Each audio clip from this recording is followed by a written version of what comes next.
যে আমাকে রীতিমতো ঘুষি মারার চেষ্টা করা হয়েছে। কেউ না কেউ তো ব্যবসা করবে, কোনো না কোনো ঠিকাদার তো এখানে ইট বালু দেবে, সেটা রেগুলার প্রসেসে হোক, ব্যবসায়িক নিয়মে হোক, সরকারের আইন মেনে হোক। একটা কাজ মাঠে আসার আগেই যদি কোম্পানিগুলোকে অ্যাপ্রোচ করা হয়, তাদেরকে বলা হয় যে ইট আমার কাছ থেকে নিতে হবে, আমি আপনাকে 500 শ্রমিক সাপ্লাই দিব, এই এজেন্সিটা সাবকন্ট্রাক্টটা আমাকে দেবেন, এটা যে কোনো বিদেশি কোম্পানির জন্য মানে খুব পীড়াদায়ক। তাদের জন্য এটা তারা নিরাপত্তা সংকটে ভোগেন। তো ঠিক সেই কথাগুলোই বলেছি। আপনারা যারা আমার বক্তব্য শুনেছেন, আমি কোনো দল, কোনো ব্যক্তি, কাউকে আমি সেখানে মেনশন করি নাই। কিন্তু তারপরে দেখেন, আমি ফিরে আসার পরে আমার উপরে একদম ভিডিও ফুটেজ দেখেছেন যে আমাকে রীতিমতো ঘুষি মারার চেষ্টা করা হয়েছে। যে এটা আমার সহকর্মী, এই মেরিন ইঞ্জিনিয়ার সুজন তালুকদার, আমাদের বরিশাল জেলা মহানগর কমিটির যুগ্ম আহ্বায়ক ইঞ্জিনিয়ার রাব্বি, তাদের গায়ে, সদস্য সচিব জেলার, ওনাদের গায়ে কিল ঘুষি লেগেছে, যেটা আমার গায়ে লাগতে পারতো। তাহলে প্রশ্ন হচ্ছে যে কারোর নাম বলা হয় নাই, কোনো দলকে মেনশন করা হয় নাই। আমি রাষ্ট্রের পক্ষ থেকে একটা ডেভেলপমেন্ট, একটা উন্নয়নের কাজের সহযোগিতা চাইলাম এলাকাবাসীর কাছে। সেইটাকে কেন্দ্র করে যে হেনস্থা ক্রিয়েট করা হয়েছে, এবং এইটা শুধু আপনারা গতকালকে দৃশ্যমান দেখেছেন, আমি গত 2 মাস থেকে এটা রেগুলার বেসিসে অভিজ্ঞতা শিকার হচ্ছি।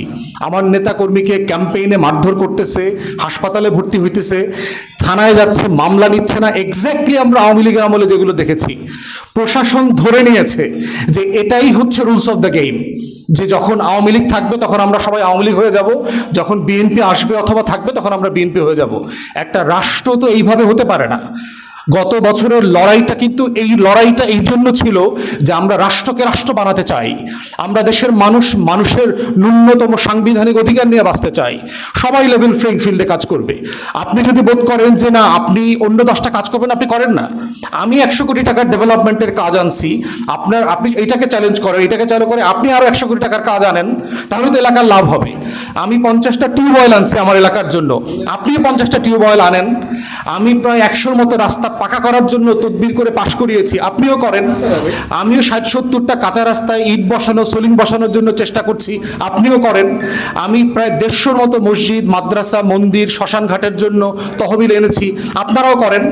তাহলে আমরা তো এই কম্পিটিশন, মেধার কম্পিটিশন, ন্যায্যতার কম্পিটিশনের পলিটিক্সটা করতে চাই। যেই কম্পিটিশনে গেলে সবাই বেনিফিটেড হবে, এলাকা বেনিফিটেড হবে, পুরো জেলা বিভাগ বেনিফিটেড হবে। 6 লেনের রাস্তা করলে ভাই আমার বাড়ি তো ওইখানে না, কিন্তু পুরো জেলা তো বেনিফিটেড হবে। এবং আমরা এখন মিরগঞ্জ সেতুকে নিয়ে ইতিমধ্যে তদবির করছি, সেতুর 2 পার পাকা করে দিয়ে পর্যটন কেন্দ্র করা যায় কিনা। এটা নিয়ে ইতিমধ্যে আমরা মাননীয় উপদেষ্টাদের সাথে কথা বলছি, ইঞ্জিনিয়ারদের সাথে কথা বলছি। তাহলে দেখবেন একই বাজেটে সামান্য 10-20-50 কোটি টাকা হেরফের করলে আপনি এখানে বিশাল পর্যটন কেন্দ্র করতে পারবেন নদীকে ঘিরে। সারা দুনিয়াতে এটা আছে, যারা বাইরে গেছেন, ইউরোপ, আমেরিকাতে, ইভেন চায়নাতে গেছেন, আপনারা দেখবেন নদীকে কেন্দ্র করে হাঁটার জায়গা, দৌড়ানোর জায়গা, বসার জায়গা, পরিবার নিয়ে পার্কে গিয়ে একটু সময় কাটানোর জায়গা, এবং এটাকে কেন্দ্র করে হাজার হাজার মানুষের জব তৈরি হওয়ার সুযোগ আছে। সেটা নিয়ে আমরা কাজ করছি।